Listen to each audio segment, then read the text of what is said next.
তখন কৃষ্ণের হাসপাতাল থেকে আবার বলে যে আপনার ছেলে মারা গেছে। তখন আমি আমি পাগলের মতো হয়েছে দৌড়াচ্ছি, কোথায় যাবো, কীভাবে যাবো। দরজা খুলে দিয়া চিল্লে বলছি, ভাই লাশ, ভাই লাশ, ভাই আমাকে ছেড়ে দেন, ভাই আমার গরিতে লাশ, আমার গরিকে লাশ, এইভাবে চিল্লে বলতেছিলাম। তারপর চিল্লে বলতে বহুত বাধা।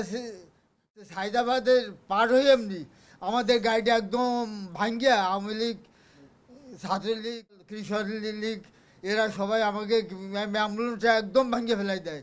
আমার ছেলেটা পুরো শরীর কাছে এবং ইটের টুকরোয় আমাদের গায়ে লাগে। আমার মেয়েটা দাঁড়ানি, আমার মেয়েটার বুকে একটা পাথর এসে লাগে।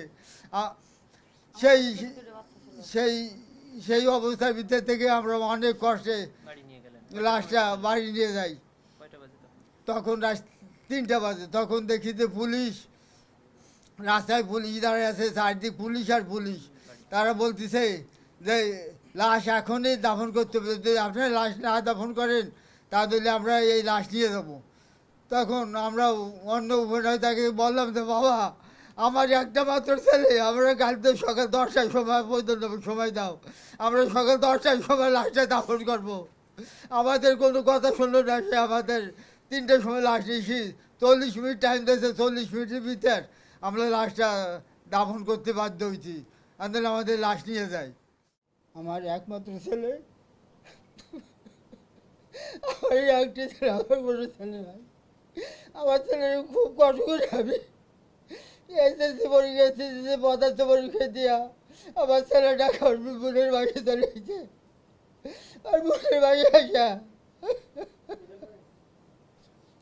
আমার বোনের বাড়ি দিয়ে শুক্রবার করছে যে আমিও কিন্তু তুমি মাথা কিনে নিই, সে বলে ফাঁকি দিয়া আমার ছেলেটা চলেছে। আমার ছেলেটা চলে আসার পর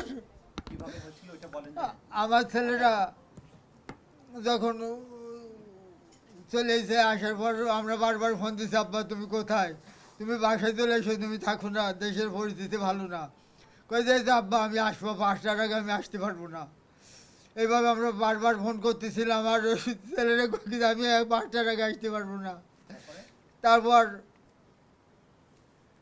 আমি 6টার পরও আমি একবার ফোনে কথা বলছি, আব্বু তুমি বাসায় যাও, আব্বু তুমি বাসায় যাও, তুমি বাসায় যাও। আমার ছেলে কোনো করে বাসায় যায় নেই। তখন কৃষ্ণের হাসপাতাল থেকে আবার বলে যে আপনার ছেলে মারা গেছে। তখন আমি পাগলের মতো হয়েছে দৌড়াচ্ছি, কোথায় যাবো, কীভাবে যাবো।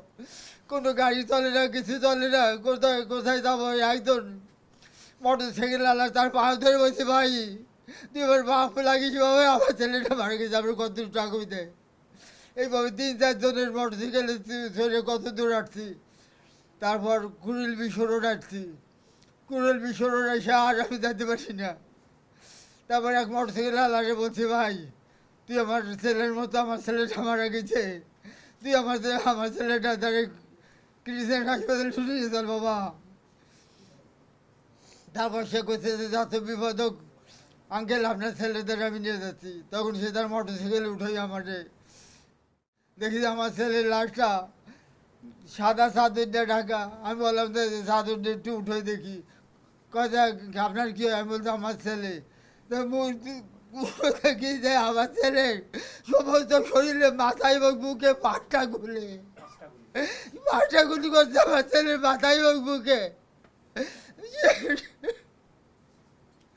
তারপর আমি সুস্থ বিচার চাই এবং ন্যায় এবং সুস্থ বিচার। লাশটা ওই কৃষ্ণের হাসপাতাল থেকে আমাদের কাছে বুঝে দেয় আমার মেয়ে জামাই এবং আমি, এই 3জন আমরা লাশটা এই অ্যাম্বুলেন্সে করে নিয়ে যাই।